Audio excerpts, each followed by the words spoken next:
Est-ce que le fait que Marine Le Pen ou Jordan Bardella ou quelqu'un de Reconquête devient chef de l'État, si ça crée alors des airs de guerre civile, parce que ce serait pas vraiment une guerre civile, mais si ça devait créer un malaise sociétal, est-ce que ce n'est pas peut-être nécessaire pour dire de repartir à zéro et de remettre les gens à leur place?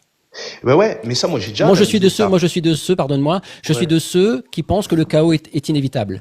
Alors il y a le Ouais, chaos politique, il y a le chaos sociétal, il y a le chaos social, etc. C'est-à-dire que tout ce que nous vivons là depuis quelques mois et quelques années, depuis le deuxième tour de la présidentielle de 2022, tous ceux qui me connaissent ici le savent, j'ai même écrit des articles là-dessus, c'est le chaos inévitable. Voilà, moi je pense que le chaos va être inévitable quel qu'il soit, de quelque nature qu'il soit.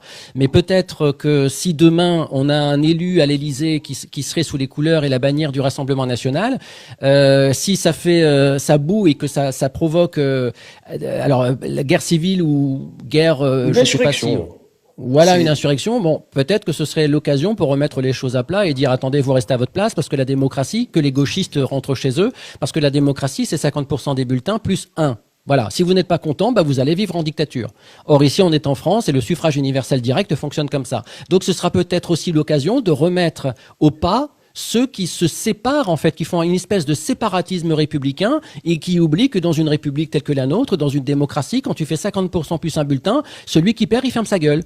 Moi, si Jean-Luc Mélenchon est élu en 2027, et je l'espère pas évidemment, mais si Jean-Luc Mélenchon devait être élu en 2027, vous me verrez pas dans des banifs et j'irai pas casser du flic. Parce que ça n'est pas dans mon ADN, je respecte le suffrage universel.